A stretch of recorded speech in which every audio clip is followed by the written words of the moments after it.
Good morning, grade 9. It's Tuesday today, 29th of July, and we have a civics class. And we began our civics third chapter, constitutional design, and today is the third part of it.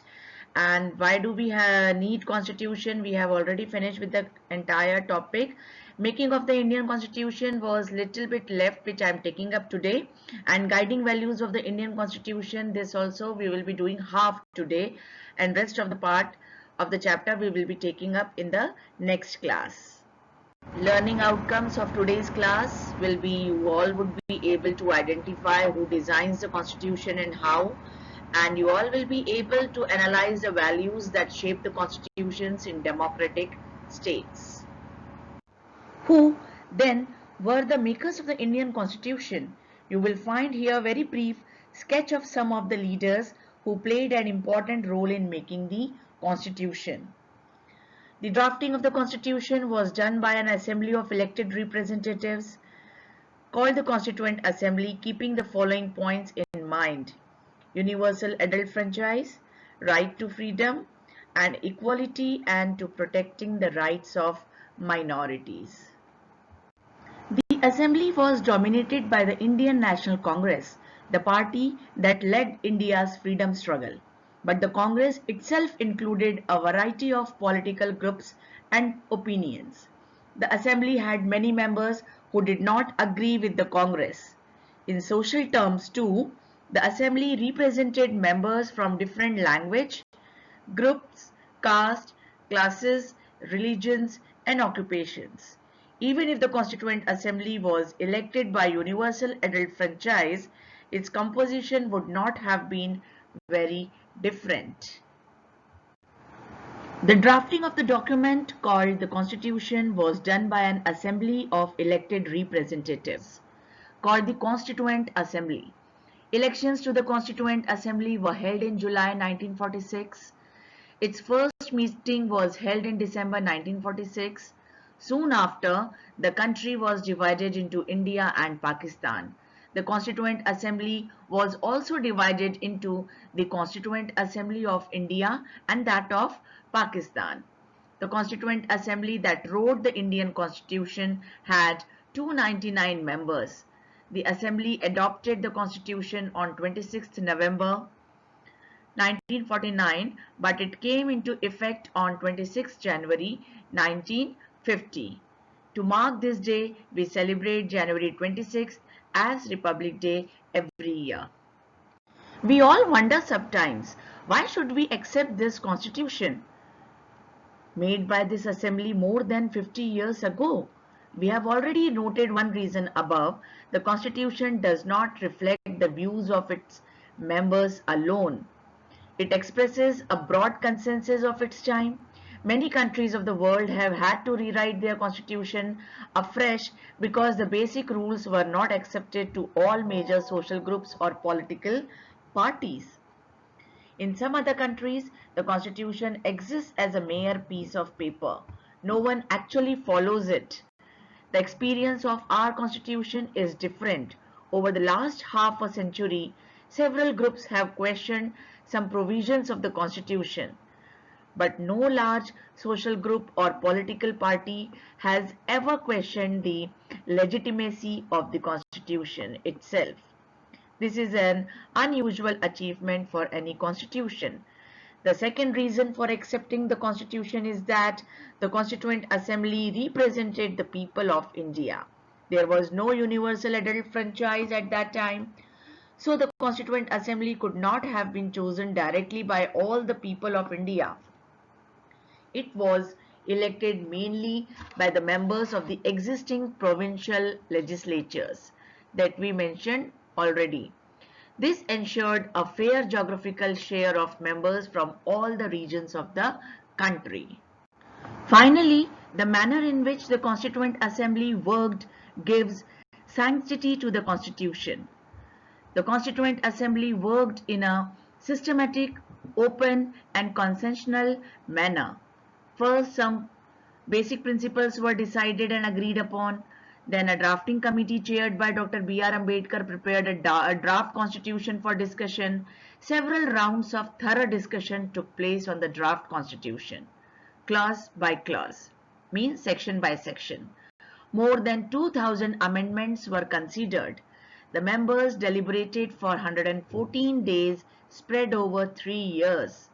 Every document presented and every word spoken in the Constituent Assembly has been recorded and preserved.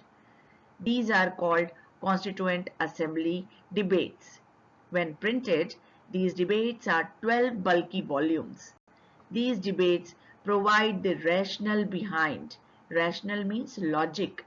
Every provision of the Constitution. These are used to interpret the meaning of the Constitution. Let us begin by understanding the overall philosophy of what our Constitution is all about. We can do this in two ways. We can understand it by reading the views of some of our major leaders on our Constitution, but it is equally important to read what the Constitution says about its own philosophy. This is what the preamble to the Constitution does. Let us turn to these one by one. The Dream and the Promise. Some of you may have noticed a name missing from the sketches of the makers of the Constitution. Mahatma Gandhi. He was not a member of the Constituent Assembly, yet there were many members who followed his vision. Years ago, writing in his magazine Young India in 1931, he had spelled out what he wanted the Constitution to do. According to him, he shall strive for a constitution which will release India from all thraldom and patronage. I shall work for an India in which the poorest shall feel that it is their country, in whose making they have an effective voice. An India in which there shall be no high class and low class of people. An India in which all communities shall live in perfect harmony. There can be no room in such an India for the curse of untouchability or the curse of intoxicating drinks and drugs. Women will enjoy the same rights as men. I shall be satisfied with nothing else. This was his vision for the Indian Constitution. Now let us see what B.R. Ambedkar was thinking of. This dream of an India that has eliminated inequality was shared by Dr. Ambedkar, who played a key role in the making of the Constitution, but he had a different understanding of how inequalities could be removed. According to him, on the 26th of January 1950, we are going to enter a life of contradictions. In politics, we will have equality, and in social and economic life, we will have inequality. In politics, we will be recognizing the principle of one man, one vote, and one vote, one value. In our social and economic life, we shall, by reason of our social and economic structure, continue to deny the principle of one man, one value. How long shall we continue to live this life of contradictions? How long shall we continue to deny equality in our social and economic life? If we continue to deny it for long, we will do so only by putting our political democracy in peril. This was his vision. Finally, let us turn to Jawaharlal Nehru giving his famous speech to the Constituent Assembly at the stroke of midnight on August 15, 1947. What was his vision and what was his wordings? Long years ago, we made a tryst with destiny. Tryst means meeting. And now the time comes when we shall redeem our pledge, not wholly or in full as a measure, but very substantially. At the stroke of the midnight hour, when the world sleeps, India will awake to life and freedom. A moment comes, which comes but rarely in history, when we step out from the old to the new. Then he said, the service of India means the service of the millions who suffer. It means the ending of poverty and ignorance and disease and inequality of opportunity. The ambition of the greatest man of our generation has been to wipe every tear from every eye. That may be beyond us, but as long as there are tears and suffering, so long our work will not be over. On this slide, you can read and see the vision of Mahatma Gandhi for the Constitution. Here is the vision of Dr. Ambedkar. He was very prominent member of the Constituent Assembly and known as the father of the Indian Constitution. You can see his vision here. This is the vision of Jawaharlal Nehru for the Indian Constitution. Children, in the textbook, you would be seeing some sort of pictures and the details about them. You will not be studying them. We are not going to ask you any question about that, but only you will study Dr. Bhimrao Ambedkar's information, which is given like this. Okay? These are the two questions and answers you will find out in the textbook and you will write them. I can guide you how to go about the first answer.